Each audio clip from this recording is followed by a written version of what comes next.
Bueno, muy buenas noches a esta, la última tutoría del curso, de la asignatura, perdón, preparación y evaluación de proyectos, ¿no? Ha sido un viaje interesante, proyectos muy interesantes, llenos de desafíos. Y bueno, hoy, ¿qué vamos a ver el día de hoy?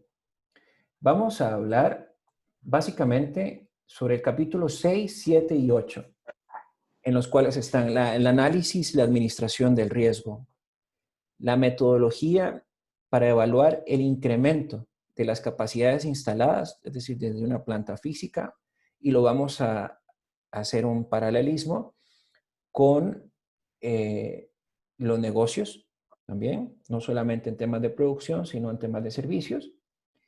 Y vamos a hablar de un tema que apasiona, que es la evaluación de proyectos en el desarrollo económico regional, que ese es todo un tema fabuloso.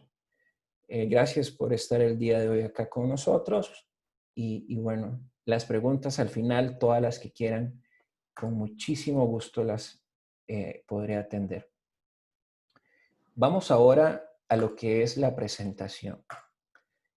Como todas las clases, hemos traído un mapa mental para que sea más didáctico y sea más constructivo en lo que es la construcción propia del conocimiento.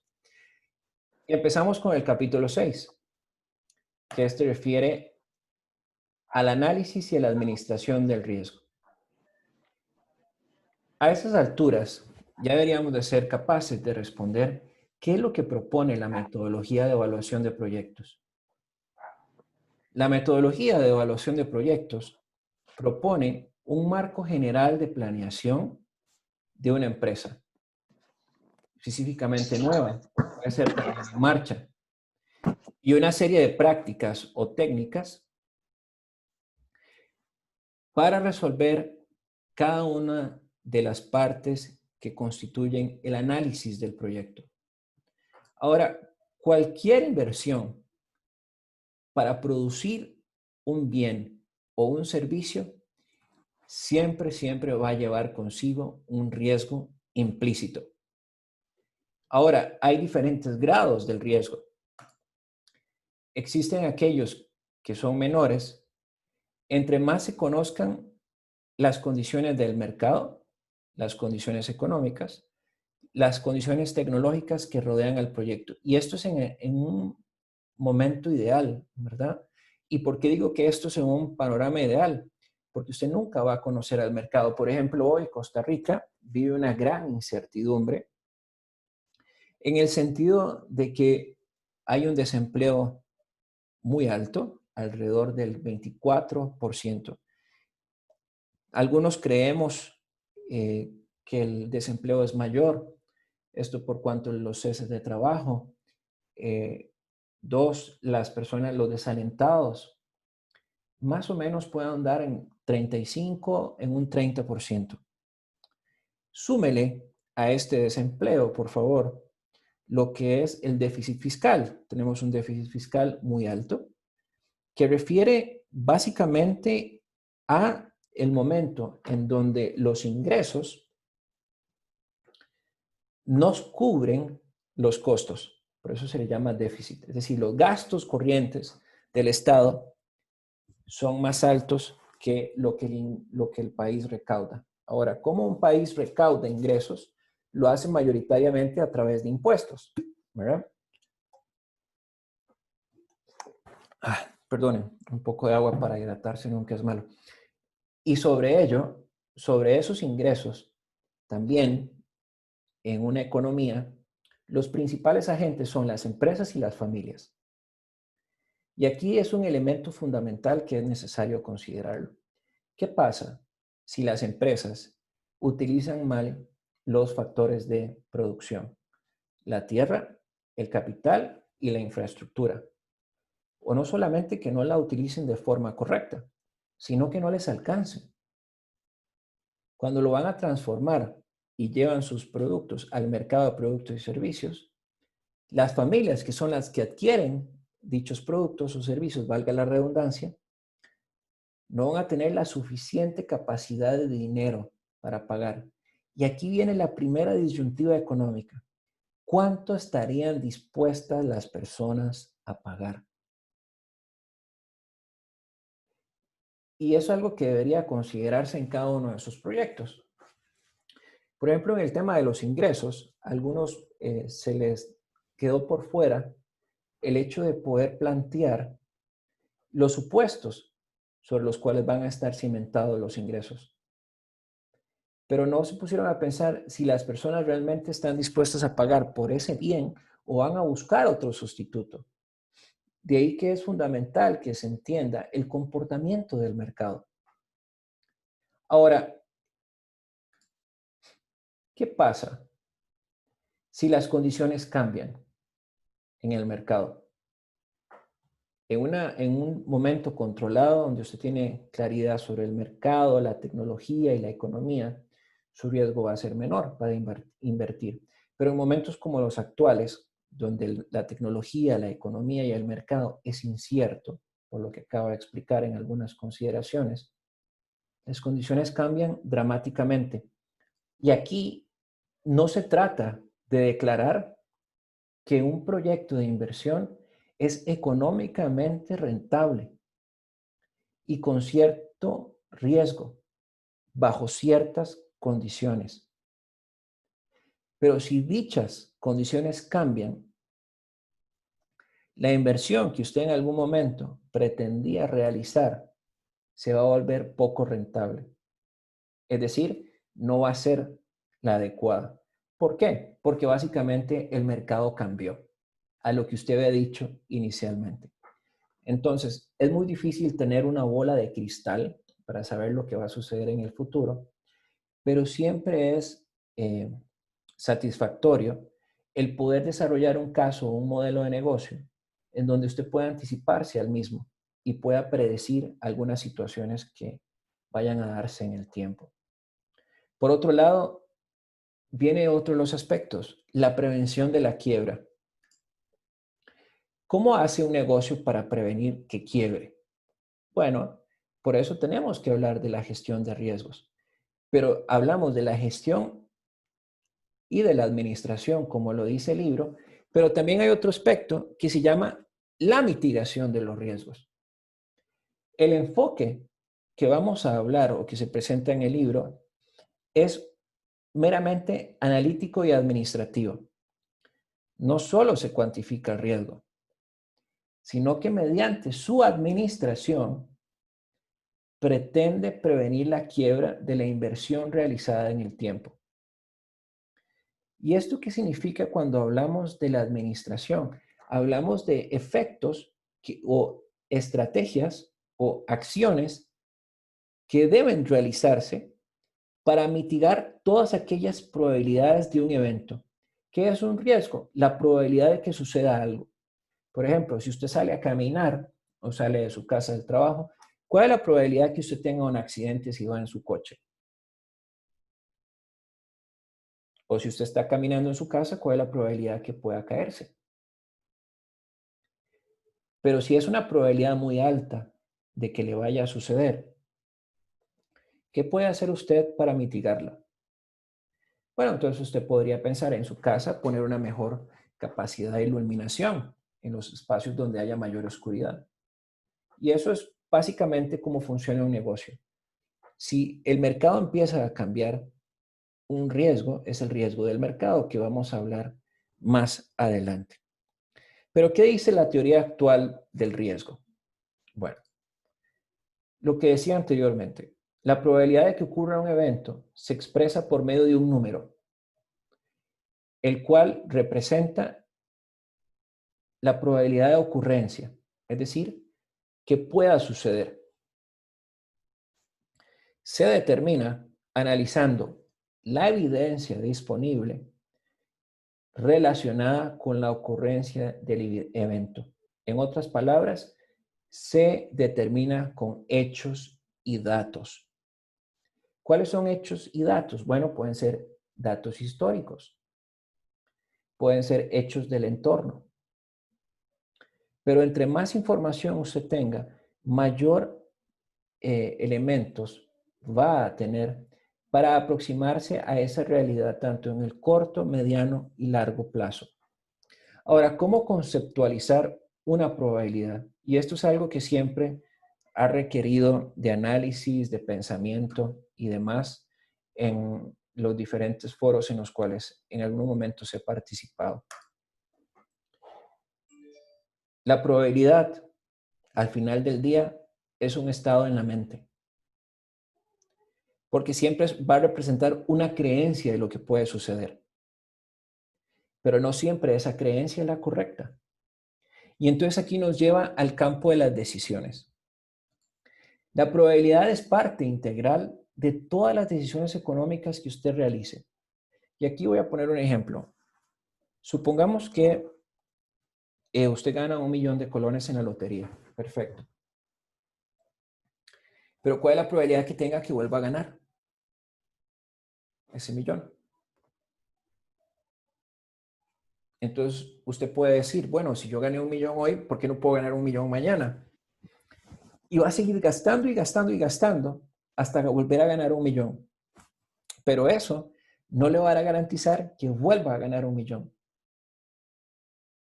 Y eso va implícito de las decisiones económicas, de cómo usted invierta los recursos. Ahora, otro enfoque para el análisis de riesgo que existe a los habituales son el método Monte Carlo. El análisis Monte Carlo, que parte de un software que se llama @risk, es una simulación para la toma de decisiones en la cual las distribuciones probabilísticas siempre van a descubrir ciertos elementos económicos. Ahora, en la toma de decisiones con certidumbre y bajo riesgo está el método de árbol de decisión. Y ese parte de realizar un análisis de cómo las decisiones tomadas en el presente pueden afectar a las decisiones de futuro. Y este se utiliza mucho en los escenarios financieros y económicos. ¿Cómo se utiliza? Bueno, usted parte de una serie de supuestos y pone escenario 1, 2 y 3. Y lo que hace es que a cada variable que incide en dicho escenario le confiere una ponderación. Y esa ponderación es parte de un análisis de experto, con criterio experto. Y sobre él, sobre este criterio experto, se dan una serie de decisiones. Y entonces aquí viene lo interesante. Esas decisiones son las que le van a ayudar a usted a anticiparse a las probabilidades de que los eventos ocurran y con ello poder diseñar un plan de mitigación ante el riesgo. Ahora, la toma de decisiones con incertidumbre y bajo riesgo se utiliza una metodología que se llama la matriz de pago. Esta matriz de pago se construye generando una serie de opciones que no son necesariamente excluyentes entre sí. Para cada acción se dan varios estados o eventos futuros, sobre los cuales quien toma la decisión no tiene control. Entonces, esto es una matriz en la cual pueden ser eventos relacionados o pueden ser eventos diferentes. Y a cada uno se le da también un peso ponderado, pero no necesariamente va a estar bajo su control, sino que van a estar bajo el control de otros agentes, van a tener incidencia otras personas, a que los riesgos se lleguen a materializar. Otra metodología que se habla en el libro es la famosa regla de Laplace o Laplace. Por falta de datos, no se desea asignar un valor a las probabilidades de ocurrencia de los eventos bajo estudio. Estos se pueden llegar a razonar o deducir que cada uno de los eventos posibles tiene la misma probabilidad de ocurrencia. Que los demás no hay que suponer que otro es más por encima que otro. Es decir, que todos los eventos van a tener una misma ponderación. Pero al final del día, ¿en qué converge todo esto? Converge en que la causa principal por la que todos los métodos mencionados tratan de resolver el problema del riesgo. Todos los métodos siempre van a buscar la forma de resolver cómo gestionar y administrar el riesgo. Pero ojo, la gestión y la administración de nada sirve si usted no le lleva aparejado un plan para la mitigación de esos riesgos. ¿Qué es un plan de mitigación? Es unas acciones que van dirigidas a disminuir el impacto que tengan los riesgos en su proyecto o en su negocio, ya sea uno nuevo o sea un proyecto o negocio en marcha.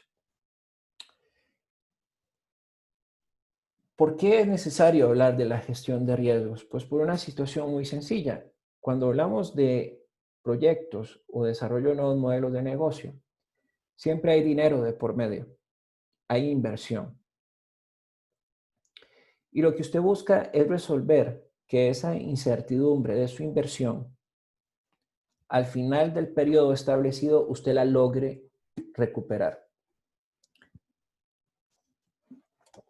¿Y esto qué es? Que las variables que afectan la rentabilidad de una inversión son en una gran medida incontrolables. Muchas de ellas usted no las puede tener bajo control. Por lo tanto, el comportamiento es impredecible. Y aquí voy a hacerle una analogía. Usted no puede saber cómo va a amanecer el día de mañana de estado de ánimo, porque va a influir una serie de variables. Si durmió bien, si hizo ejercicio o si no hizo ejercicio, si comió bien, si tiene algunas situaciones o está pasando por unos trances personales o de cualquier tipo. Y eso va a influir mucho, y eso es igual lo que sucede en el comportamiento de una empresa, en un mercado.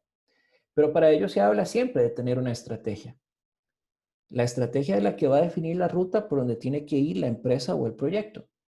Ahora, esa estrategia no está escrita en piedra, siempre tiene que estar en constante revisión, al igual que los riesgos que van a influir en la misma. Recuerde, si una condición del mercado cambia bajo las premisas que usted hizo su análisis económico, todo lo demás va a tender a cambiar. Y con ello vamos a hablar de una nueva filosofía. Vamos a buscar que los únicos datos verídicos y confiables son los que podamos obtener hoy. Es decir, siempre vamos a buscar los del pasado, sí, vamos a tener históricos, pero los que van a tener mayor preponderancia van a ser todos aquellos que fueron desarrollados en el hoy. ¿Y esto a qué nos conlleva? Al análisis de riesgo. El análisis del riesgo determina con precisión cuál es el nivel mínimo de ventas que se debe tener. Si fuera para una empresa o un proyecto. ¿Y por qué hablamos del nivel mínimo de ventas? Bueno, por una cuestión muy sencilla. Si hablamos de una empresa y las ventas al final del día no se logran ejecutar, ¿qué hace usted para contrarrestar ese efecto de pérdida en la caída de las ventas? Si usted no tiene un plan. Y para ello es importante la gestión y la administración del riesgo. Entonces tomamos el ejemplo de las ventas como un primer inicio o un punto de partida medular para el análisis. Y si la gente... ¿Por qué le damos tanto énfasis a las ventas? Pues por una cuestión muy sencilla. Si fuera que usted está partiendo de un negocio, su negocio no va a vivir del aire o del agua, sino va a depender de la capacidad de producir y la capacidad de vender. Pero aquí viene la gran pregunta. Ese proyecto o ese negocio, usted definió y valoró si realmente ese mercado está dispuesto a pagar lo que usted quiere que se pague. Si no lo valoró o no lo estudió o no lo conoce, su riesgo por la gestión de ventas aumenta. ¿Y eso qué implica? Que la inversión que usted haya establecido o haya definido en un inicio no vaya a ser la correcta. Y como no va a ser la correcta, y entonces aquí viene un punto de inflexión. ¿Qué pasa con estas inversiones? Si usted es un inversionista y usted pone su plata a producir, su dinero a producir, usted siempre va a querer un beneficio. Usted no le va a dar un dinero a alguien que no va a tener un beneficio. Sería ilógico, a menos que sea millonario o sea filántropo o le encante ayudar al bien social, lo cual no estaría mal, pero siempre hay un retorno. En este sentido, pasamos de solamente analizar las causas a administrar el riesgo. Entonces, tomando el ejemplo de las ventas, si hay una disminución de las ventas, aunque sea lenta, pero de forma sostenida, se puede calcular cuánto tiempo va a disponer usted para tomar acciones para tener un efecto contrario, es decir, para aumentar las ventas o los ingresos en su negocio. Y aquí voy a poner un ejemplo. Vamos a pensar que usted está en el marco de venta de hamburguesas. Pero resulta que usted en la esquina tiene otro competidor y está vendiendo hamburguesas. Pero las hace más ricas que usted. Y toda la gente se va a comprar esas hamburguesas. Tenemos dos opciones. Cerrar, que es lo que nunca se quiere. O dos, ¿qué hacemos? Muy bien. Si se ve que hay una disminución en las ventas, me debe dar tiempo como empresario a pensar qué otro producto puedo vender. Pero me doy cuenta que a la gente le gustan las pupusas y la persona del frente no tiene cómo hacer pupusas. Entonces yo incursiono en otro nuevo producto dentro del mercado. Y eso lo que hace es una acción que a partir de un riesgo identificado me permite mitigar la caída en los ingresos y compensarla con otro nuevo producto para generar mayor volumen de ingresos. Así las cosas, uno puede tener la medición del riesgo del mercado. ¿Y qué es la medición del riesgo del mercado? La medición del riesgo del mercado se refiere a tomar todas aquellas acciones preventivas ante una eventual bancarrota. Ahora, cuando hablamos de una eventual bancarrota, uno podría pensar, bueno, pueden suceder muchas cosas para que uno se declare en quiebra, ¿verdad? Pero si usted se declara en quiebra, tiene que ser porque tomó todas las acciones necesarias para poder contrarrestar el efecto que las personas le dejaran de comprar en tiempo y en forma. Así las cosas, entonces usted se pone a preguntar, bueno, ¿y qué opciones tenemos? Vamos a hacer dos ejemplos. Vamos a tener un primer ejemplo donde vamos a vender equipo para deporte, equipo deportivo para el hogar.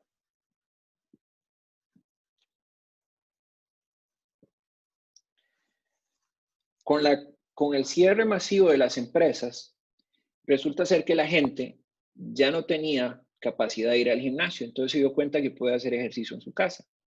¿Quiénes se vieron más beneficiados con eso? Las distribuidoras de equipo deportivo. Pero muchas de esas distribuidoras traen esos productos,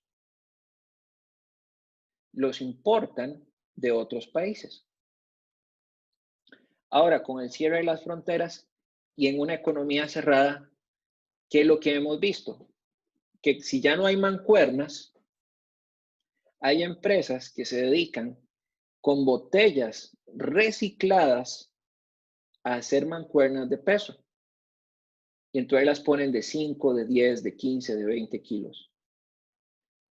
Entonces, si yo soy una empresa que distribuye equipos deportivos para hacer ejercicios en la casa y ya no tengo cómo seguir vendiendo, ¿qué acción preventiva puedo usar? Bueno, puedo usar la economía circular, es decir, la reutilización de los productos o los desechos y con ellos transformarlos en bienes y servicios. Pero nada de eso sucede si usted no tiene claro el norte de la empresa. Y más allá del norte de la empresa, las eventuales situaciones del entorno que le pueden impactar. Vuelvo a repetir lo que está sucediendo hoy en nuestro país. Hoy, al ser las 8 de la noche del 18, casi las 8 de la noche del 18 de agosto. ¿Qué está sucediendo en nuestro país? Un desempleo del 24%, un déficit fiscal que ronda por el 10%, una relación deuda-PIB con casi el 70%. Seguimos pidiendo más deuda. Un desempleo que puede estar en el orden del 30%, como lo dije anteriormente, y puede subir más. Pero el desempleo equivale casi a 650,000 personas que no tienen que comer hoy. Y este ejemplo del análisis y la administración de riesgos nos cae perfectamente para el tema que voy a explicar a continuación. No soy muy bueno dibujando, entonces, pero vamos a hacer una gráfica.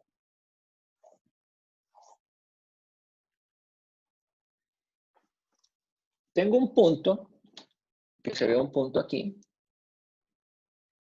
6 de marzo, y ese 6 de marzo lo vamos a dividir en 3 momentos. La curva del coronavirus en la primera etapa no era tan pronunciada. En la segunda etapa empezó a crecer y en la tercera etapa creció aún más.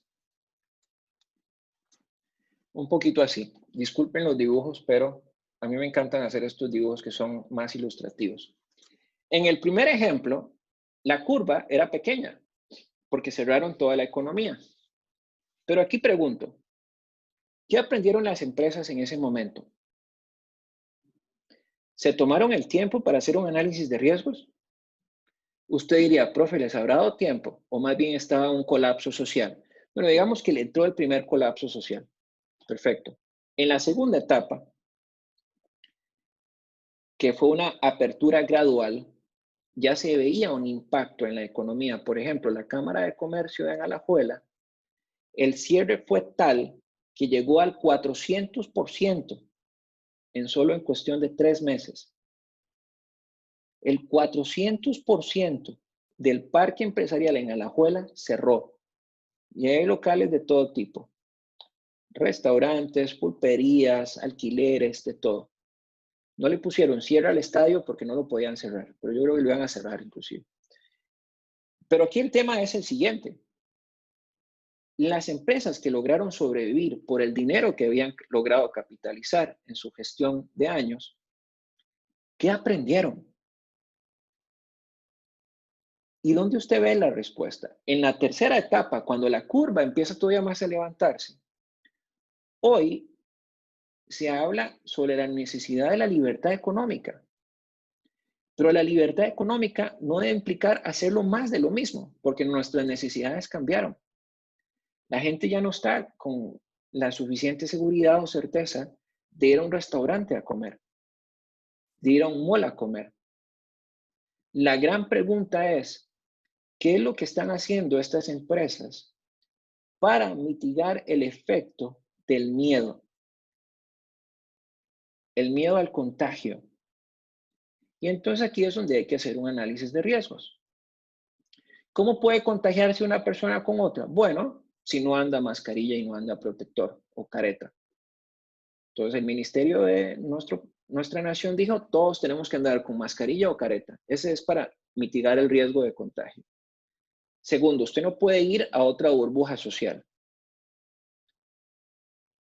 No puede andar con personas que tengan problemas serios en enfermedades, por ejemplo, de hipertensión, diabetes, etcétera, porque son más proclives a que su sistema inmunológico se resienta con el contagio. Y eso es un análisis de riesgos que usted hace, personal. Pero también las empresas no se prepararon para enfrentar esta situación. Y entonces su incapacidad de transformarse, su incapacidad de vender nuevos productos y servicios, es lo que hoy les está cobrando la factura. Y esto lo vimos mucho en los trabajos de cada uno de ustedes para la asignatura de preparación y evaluación de proyectos. ¿Por qué digo que lo vimos? Porque todos los proyectos tenían una idea maravillosa, pero no consideraron lo que está sucediendo hoy en el mundo. ¿La gente está dispuesta a comprar? No. ¿Qué es lo que más mayoritariamente compran las personas? Comida. Necesitan dinero para poder pagar las necesidades básicas, pero no a comprar algo que no necesiten. Y ese es el gran reto hoy en esta economía. Identificar necesidades insatisfechas y sobre ello establecer una idea de negocio o un proyecto que les permita satisfacer esas necesidades a los clientes en el tiempo. Y no se trata de un proyecto que yo crea que es correcto. Para ello había que hacer una encuesta, preguntarle a la gente si estaba dispuesta o no a comprar el bien en caso de que lo fuera a producir o el servicio en caso que fuera un intangible. Pero más allá de eso, si estarían dispuestos a comprarlo con respecto a la competencia, es decir, a alguien más que lo esté haciendo hoy en día. Si no preguntamos esas variables en su generalidad que las estoy exponiendo, al final del día, la gente, usted puede tener la mejor idea, pero las personas no le van a comprar a usted. Van a ir a comprar el otro que es seguro más barato o inclusive más caro, pero le brinda un mayor valor agregado. Y eso es lo que refiere el riesgo de mercado. Este, si bien está fuera de control, porque usted no lo puede controlar, si usted es una empresa y yo soy un cliente, usted no me puede decir a mí qué comprar y qué no, pero tiene que entender qué es lo que estoy yo dispuesto a comprar y por qué estoy dispuesto a comprarlo. No es porque a mí se me ocurra o se me antoje comprarlo, sino tiene que haber una razón detrás de esto. Si esa razón no está clara y usted no la conoce, entonces su producto y su servicio no va a tener el éxito que usted espera.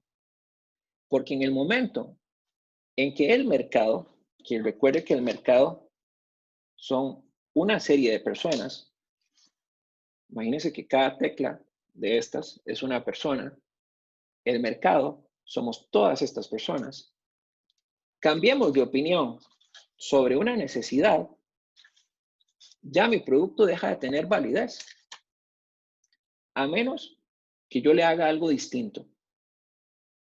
Y ese algo distinto considere las nuevas necesidades del mercado. Pero si yo no le hago nada distinto en este momento, y por ejemplo, ¿qué es lo que está pasando? Por ejemplo, abro la empresa y empiezo a que, o espero que las personas vengan a comprarme lo que yo antes vendía, no va a suceder. Y eso es donde se vio reflejado en el Día de la Madre, por ejemplo. Las ventas todas fueron por internet. Entonces, si una empresa no previó o no se anticipó a ese evento, a esa probabilidad de que las personas compraran más por internet y sobre todo no sabía cómo distribuir esos productos o no tomó las previsiones para distribuir sus productos, para hacérselos llegar al cliente final, la gente no iba a salir. Entonces, en este sentido, por eso es muy importante hablar del tema de riesgos.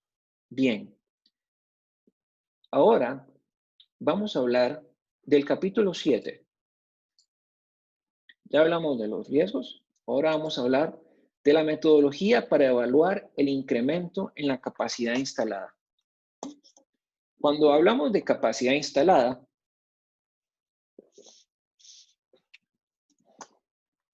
siempre van a surgir una serie de inquietudes iniciales.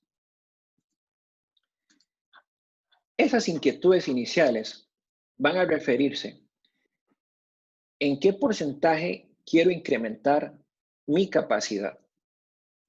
Por ejemplo, si tuviéramos una planta de producción, ¿cuánto quisiera yo crecer?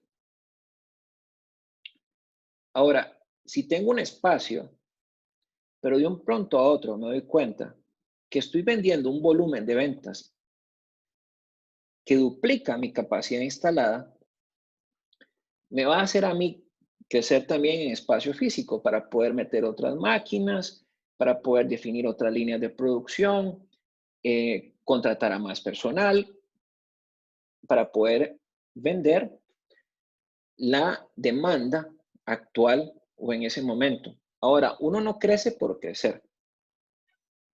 Y eso sí es importante que quiero dejarlo entrever. Las empresas crecen a partir de una planificación. Pero esa planificación tiene que ser tan detallada que le tiene que definir cuánto dinero le va a costar ese crecimiento. Y si ese crecimiento usted lo va a pagar con fondos propios de su empresa, con utilidades, o va a buscar un financiamiento. Ese financiamiento, recuerde que siempre va a conllevar un costo financiero. Pero aquí vamos a hablar sobre las principales partes del método para evaluar el incremento en la capacidad instalada. Fundamental. El análisis de la demanda y de la oferta. Si usted no conoce con claridad cuánto está vendiendo por línea de producto y a quién se lo está vendiendo, y si estas personas mantienen su capacidad de adquisición económica,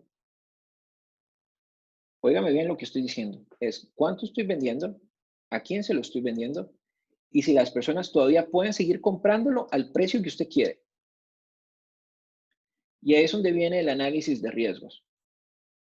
Si usted no anticipa lo que podría suceder, como lo vimos anteriormente, hace unos minutos atrás, que la gente deje de comprarle y usted hizo una inversión por crecer, usted va a tener un doble costo. Primero, el costo de no vender, el costo de los materiales o la materia prima, pero también el costo de pagar una deuda, si fue un financiamiento. De ahí que es muy importante entender la demanda y mi capacidad de oferta, es decir, lo que yo puedo ofrecerle a los clientes. Si mi demanda es 1000 y yo estoy apenas dando una oferta de 300, hay una decisión que hay que tomar. ¿Crezco para brindar esos 700 que me hacen falta o crezco progresivamente? En momentos como los actuales, ni siquiera progresivamente. Habría que crecer como a pasos de tortuga, como una tortuguita. Porque si usted crece a los 700 y llega alguien que vende el producto igual con las mismas características, pero más barato que usted, va a implicar que usted también tenga que bajar el producto, el precio del producto, o añadirle algún elemento diferenciador. Pero si usted no tiene la capacidad de reacción, la otra persona que ingresó al mercado como un segundo entrante, le va a empezar a quitar clientes. Entonces, si le empiezan a quitar clientes, sus ventas van a disminuir radicalmente. Y de nuevo, todo esto va de un análisis de riesgos, de un análisis estratégico, de la mano. No es que uno crece de la noche a la mañana. ¿Y por qué aquí es donde muchas empresas fracasan? porque sus crecimientos no fueron planificados.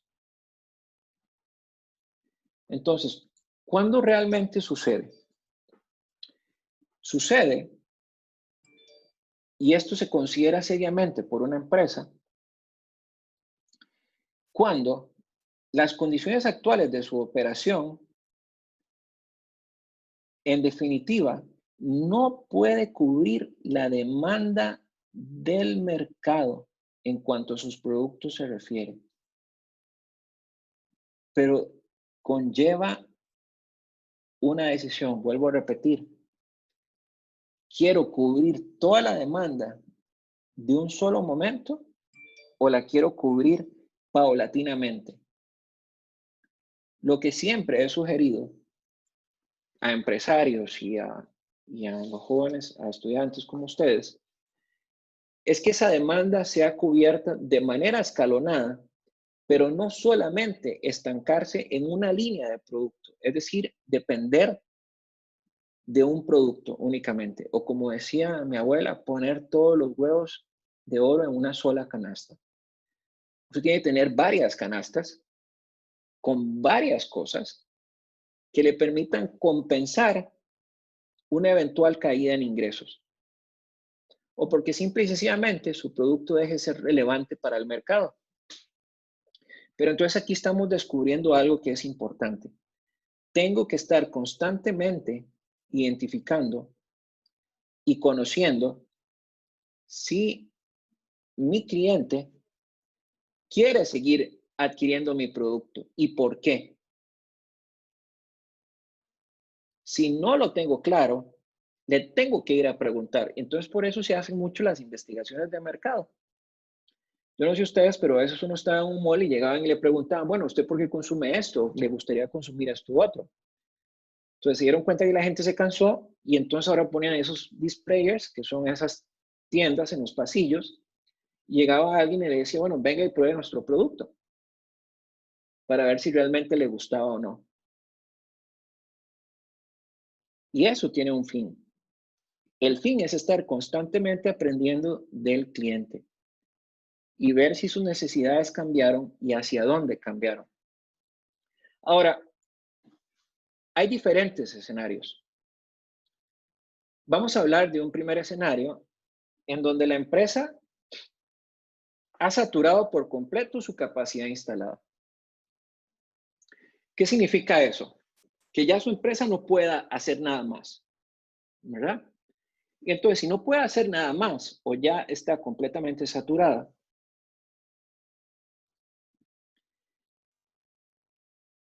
la primera opción que tiene es no hacer nada. Y esto es seguir fallando porque los clientes van a querer seguir comprándole, pero no va a tener la suficiente capacidad de respuesta. ¿Y esto qué empieza a dañar? La imagen, la marca, la lealtad, la fidelidad.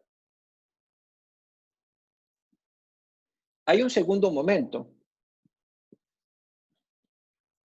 donde usted puede decir, bueno,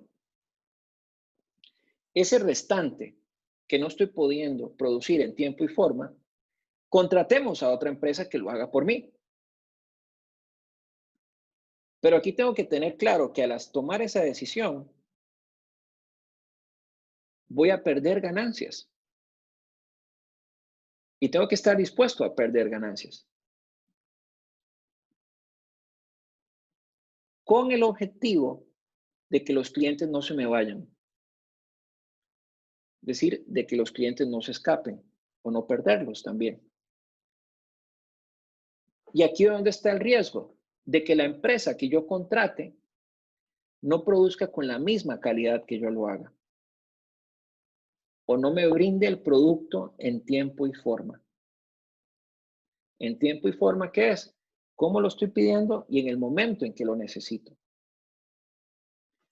Ahora, hay una tercera situación que puede darse, que es que usted puede decir, bueno, como empresario, si me hacen falta N cantidad de materiales o de productos, compremos máquinas para hacerlo. O renovar la tecnología actual o las máquinas que tengo y comprarlas por otras de mayor capacidad. Pero eso también tiene un riesgo y tiene un costo. ¿Es una alternativa? Sí. Y aquí es donde el análisis de riesgos reviste una importancia. Porque usted a partir de la metodología de árbol de decisión, donde puede ponderar cada una de estas actividades, cada una de estas decisiones, con sus diferentes niveles o criterios, le va a servir para tomar una decisión de una manera más objetiva y no sesgada. Pero ¿qué hace también el análisis de riesgos? Nos permite poner en perspectiva todo aquello que puede suceder. Ahora, vamos a hablar de una demanda potencial insatisfecha. Demanda potencial insatisfecha desde el estudio técnico. Ahora, en primera instancia, hay que determinar el equipo total adicional necesario para el incremento deseado. Y esto, como dice ahí, se hace desde un estudio técnico, lo suficientemente robusto que logre verdaderamente comprobar que el equipo que usted vaya a utilizar o el necesario vaya a compensar el faltante. Ahora, en términos estructurales y de capacidades y recursos se refiere,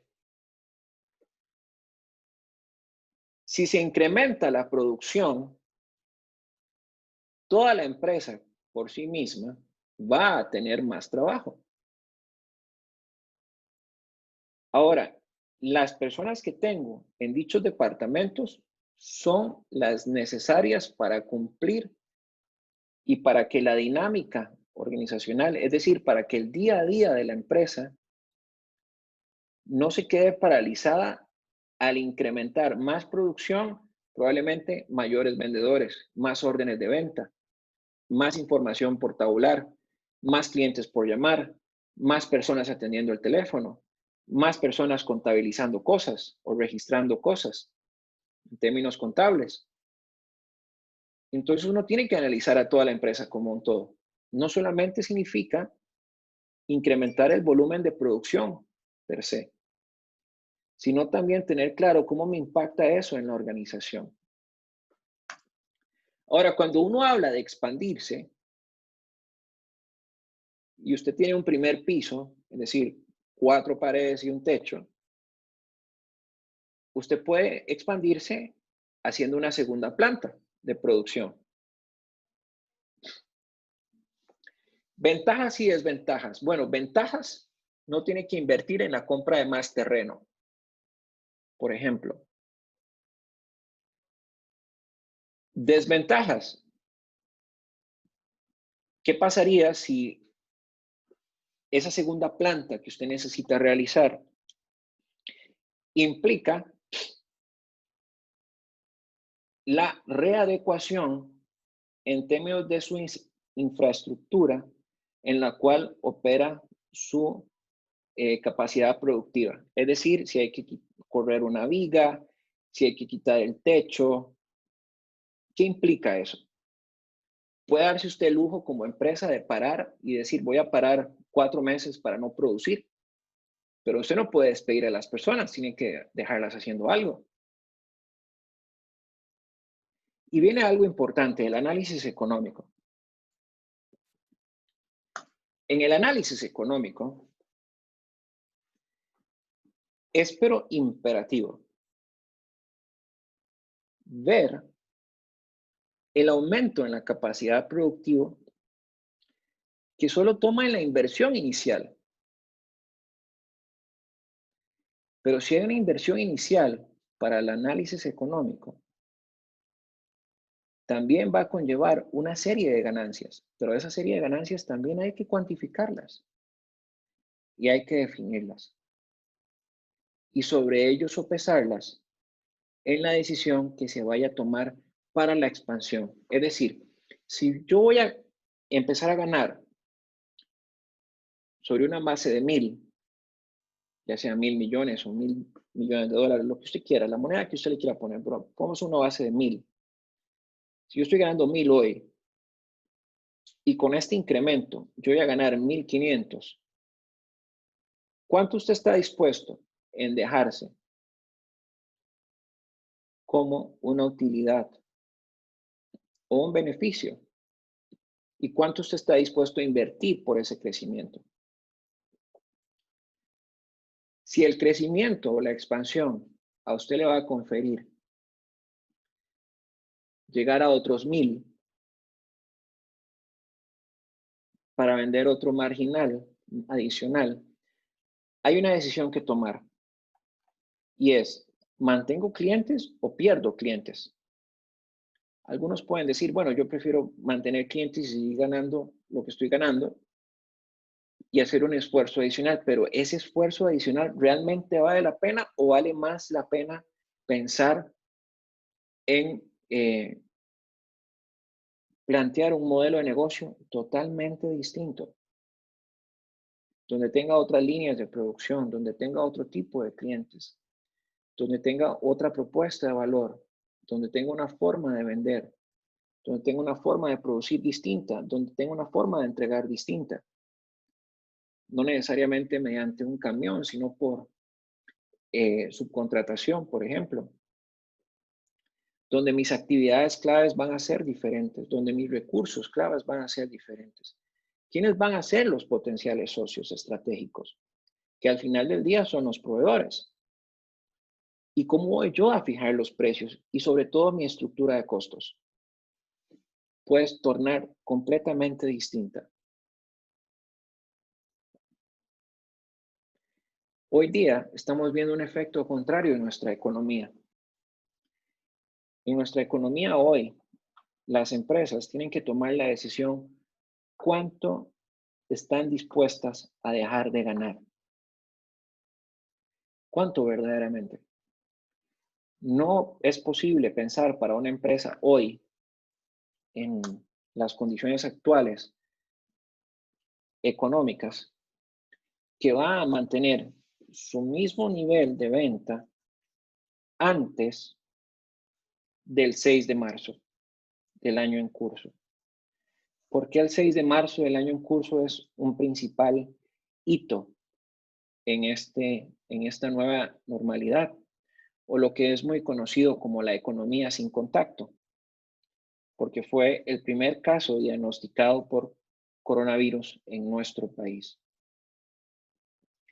Entonces, antes del 6 de marzo, las empresas podían seguir pensando que haciendo lo mismo iban a poder vender. Sí, probablemente. No de manera sostenida, pero probablemente que sí. Pero ¿cómo estaban generando valor y cómo estaban cambiando la forma de hacer las cosas? Era lo que realmente iba a marcar una diferencia. Ahora viene otro punto importante.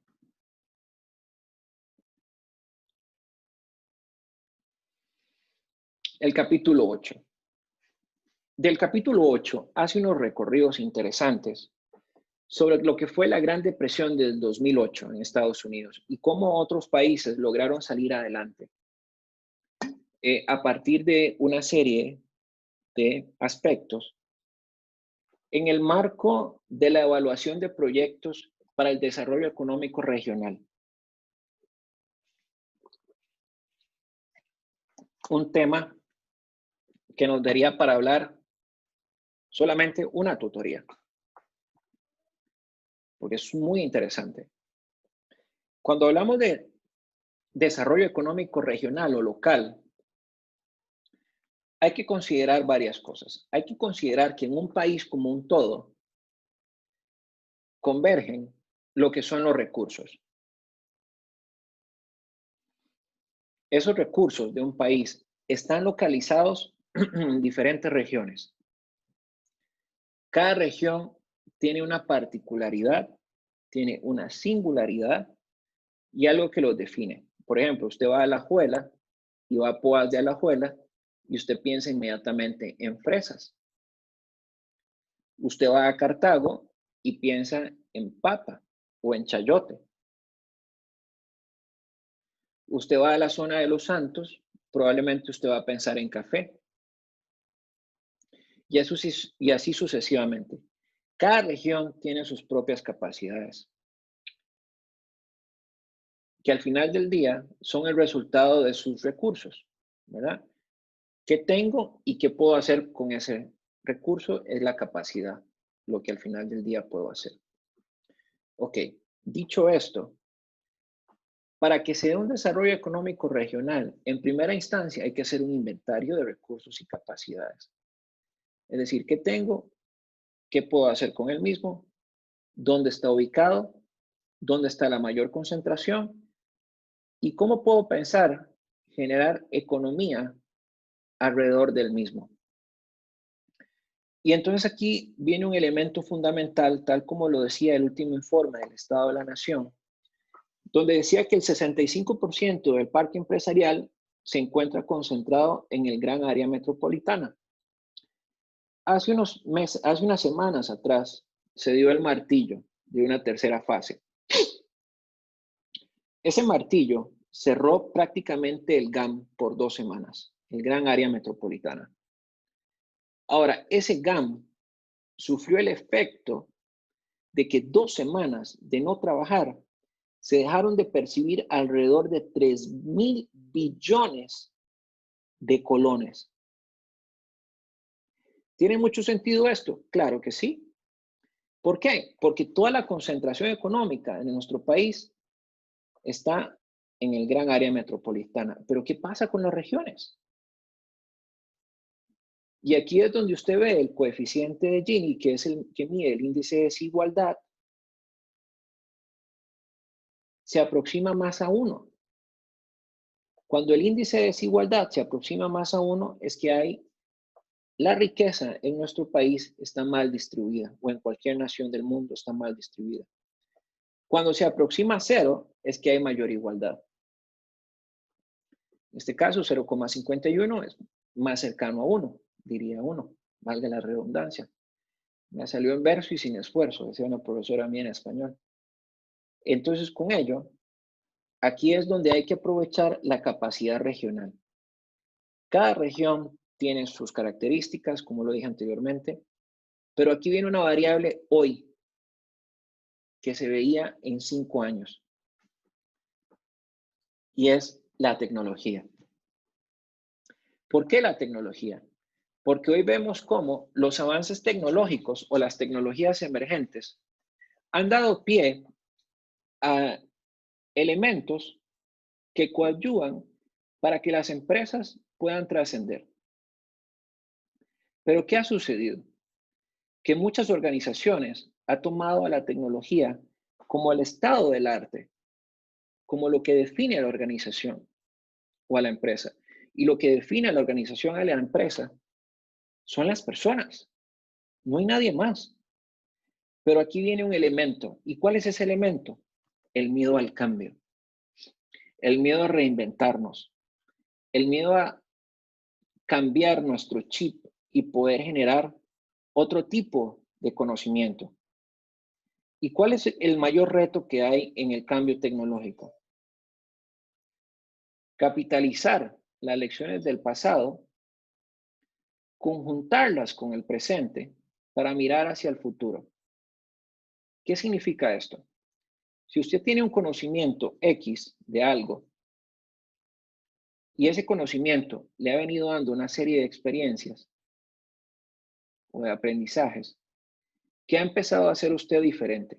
Y esto funciona igual para una empresa. Si no ha hecho algo diferente, se llama que su conocimiento es lineal. Es decir, es una línea recta, usted sigue haciendo lo mismo. Es como cuando uno va a Guanacaste y esas carreteras son interminables, esas rectas interminables. Imagínese así su cerebro. Pero si su cerebro empieza y se topa con un monte del aguacate donde hay un montón de curvas y entonces tiene que empezar a hacer improvisaciones, empieza a hacer cosas distintas y eso se llama el conocimiento exponencial. Ahora, para incursionar tecnológicamente una empresa, ¿Cuáles son las consideraciones económicas que hay que valorar? Bueno, el Producto Interno Bruto, el famoso PIB.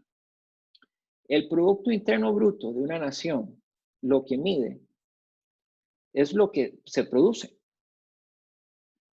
Al final del día, sus ingresos son un claro reflejo de su capacidad de producir. Si usted produce, si solo tiene un trabajo, ¿verdad? Entonces su trabajo va a ser el equivalente a un salario. Y ese salario es lo que usted produce. Pero ¿qué es lo que pasa hoy? Muchas personas quieren tener por un mismo salario más condiciones. Por eso dice que el ingreso al final es la medida de capacidad de producción. Ahora, al disminuir el Producto Interno Bruto por factores fuera de nuestro control, como lo es el desempleo, ¿verdad? El entendido que ese desempleo, ya dicho el monto, pero el Producto Interno Bruto para Costa Rica está proyectado a que alcance alrededor de un menos 5,5%, lo cual eso es un montón nunca antes visto en la historia de nuestra nación. En otras palabras, no estamos produciendo nada, porque no estamos ni siquiera llegando a 0%. O lo que estamos produciendo no cubre a todo nuestro país. Entonces, los factores de producción, estamos haciendo un mal uso de los recursos. ¿Y qué es lo que uno esperaría ver? La generación de nuevos mercados o la generación de nuevos productos. Cuando no hay una generación de nuevos mercados o nuevos productos, va a dar pie al desempleo.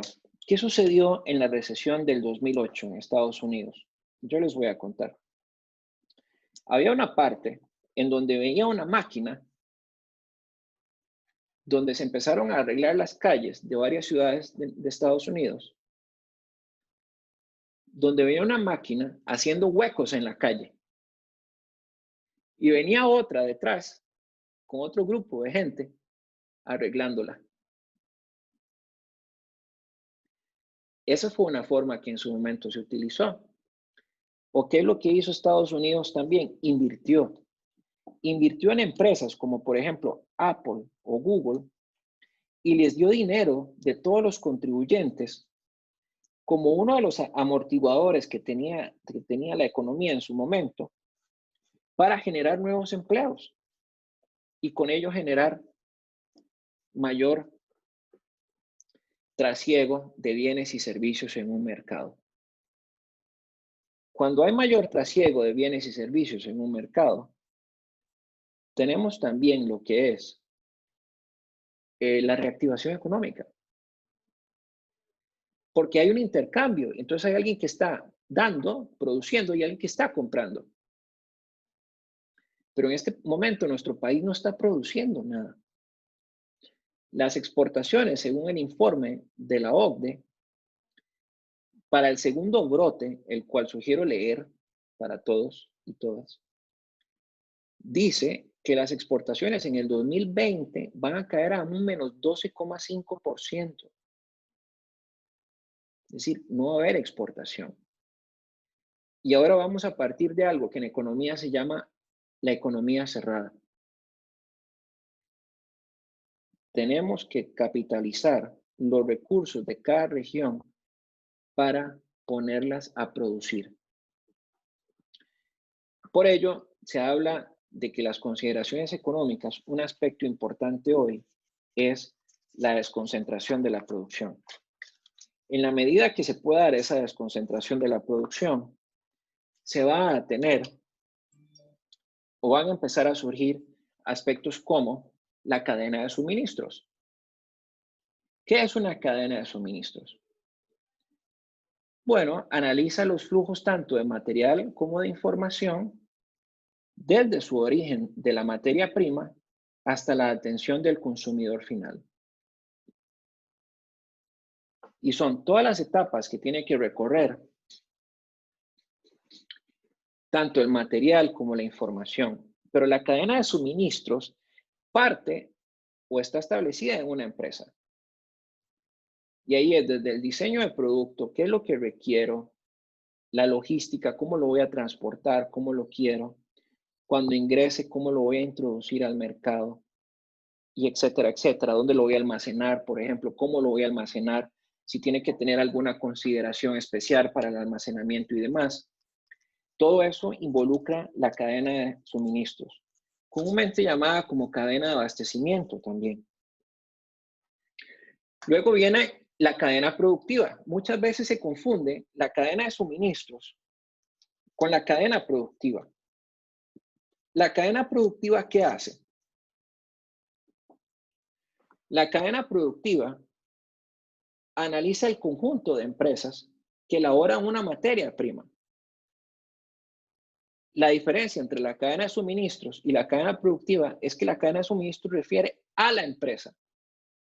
La cadena productiva refiere las empresas que en su conjunto elaboran materia prima, productos intermedios, productos finales y a las empresas que distribuyen el producto y sobre todo la administran también. De igual forma, surge otro concepto que es la cadena de valor. La cadena de valor en una empresa se divide en actividades primarias y en actividades secundarias. ¿Cuál es la diferencia entre una y otra?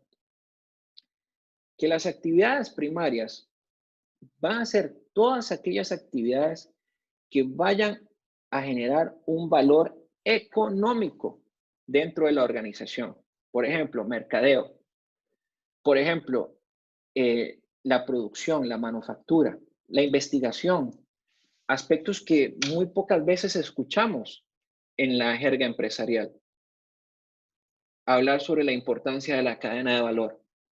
¿Y por qué la cadena de valor es fundamental? Bueno, por una cuestión muy sencilla, porque toda vez que usted logra identificarla, va a tener claro cuáles son esas actividades que se convierten en dinero o que se pueden monetizar, tal como lo dice aquí. Y esas actividades primarias son las que se van a relacionar con el proceso de elaboración física y la transferencia hacia el comprador. Ahora, las actividades secundarias son todas aquellas que refieren, por ejemplo, a la infraestructura, que refieren a la tecnología, que refieren a los recursos humanos, la parte administrativa, etc. Pero esas actividades primarias y las actividades secundarias que también tienen el nombre de actividades de soporte son importantes para darle un respaldo a toda la gestión que se hace de cara a la producción y a la distribución del producto. Después viene otro concepto que es la red empresarial. Y todos estos que he mencionado, son las principales estrategias de las cuales las empresas en el 2008, en la gran recesión económica que sucede, dan pie a que en cada país se logren desarrollar de alguna forma u otra para reactivar la economía. La red empresarial es el conjunto de empresas que intercambian información con un objetivo siempre y se conectan por medio de diferentes canales de comunicación. Actualmente, uno de ellos es el uso del Internet y puede ser el correo electrónico.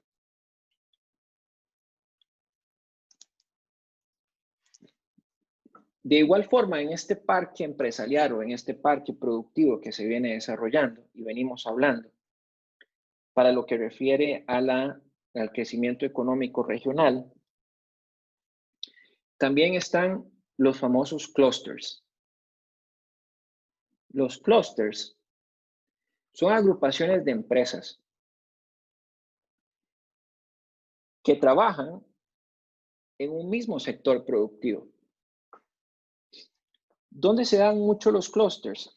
Bueno, en las zonas francas. ¿Por qué en las zonas francas? Y eso se llama un concepto en inglés que se llaman las spin-off o las startups también se les conoce. Son personas que han trabajado toda una vida en una empresa y se ponen de acuerdo entre ellas y salen de la misma y forman una pequeña empresita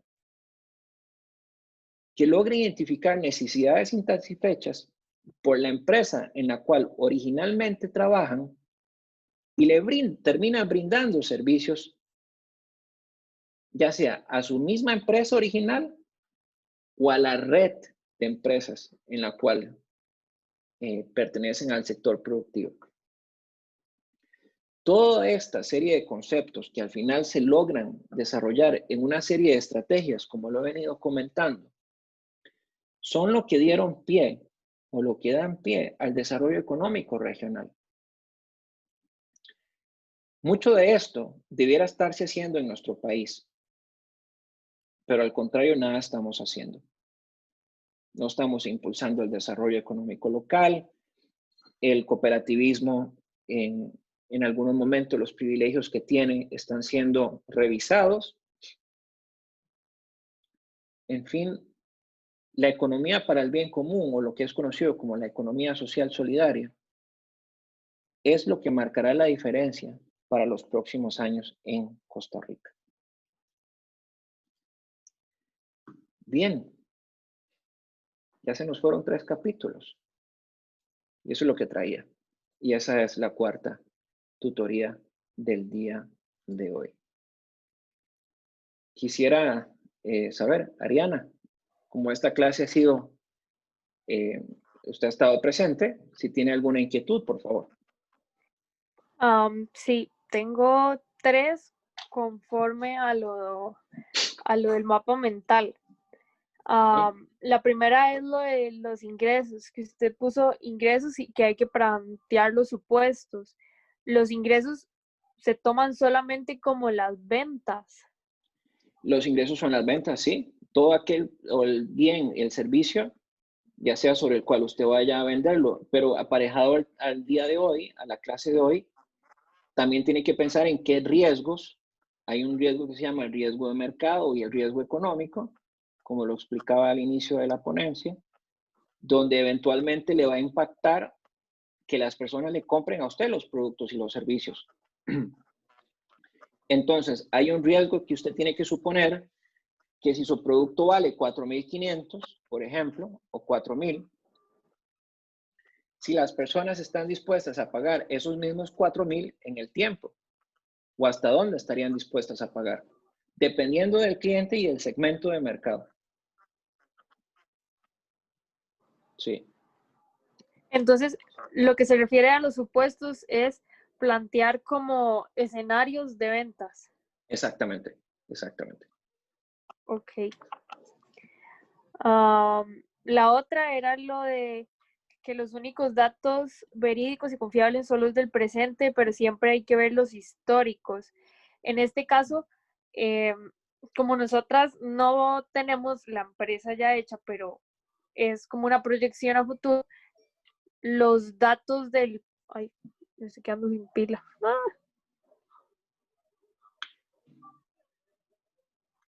Todavía estoy adentro. ¿Todavía estás aquí en así? Ok, sí, es que me quedé sin batería. Bueno, entonces como la empresa nosotros no la tenemos ahorita, pero la pensamos proyectar, ¿qué datos del presente tomaríamos? Los de otras empresas. O Como un ejemplo, referencia.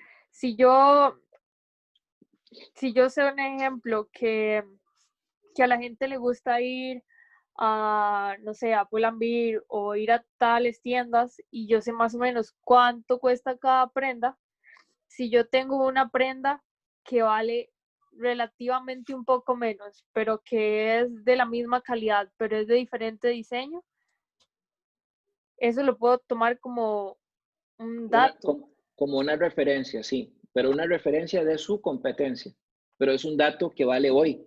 Por eso es un dato de su competencia al día de hoy, al día de su comparación del análisis. Ahora, cuando hablo de datos históricos, usted me puede decir, bueno, me encontré una página y un estudio de alguna empresa o de una industria donde se han visto que el precio de las blusas, por ejemplo, ha venido evolucionando en el tiempo a 5, 10 o 20%, dependiendo de las condiciones económicas y del entorno. Esa es una gran referencia, pero el que más importa son los datos que usted tenga hoy con respecto a sus competidores. Y eso le dé, a partir de sus costos, de su estructura de costos, para poder fijar el precio. Pero aquí va a tener importancia cuál va a ser la política que usted va a considerar para poder fijar el precio. O qué elementos va a tomar en cuenta para fijar el precio. ¿Cuánto margen quiere ganar, por ejemplo? También, ¿cuál es su propuesta de valor? ¿Por qué comprarle a usted y no comprarle a la competencia?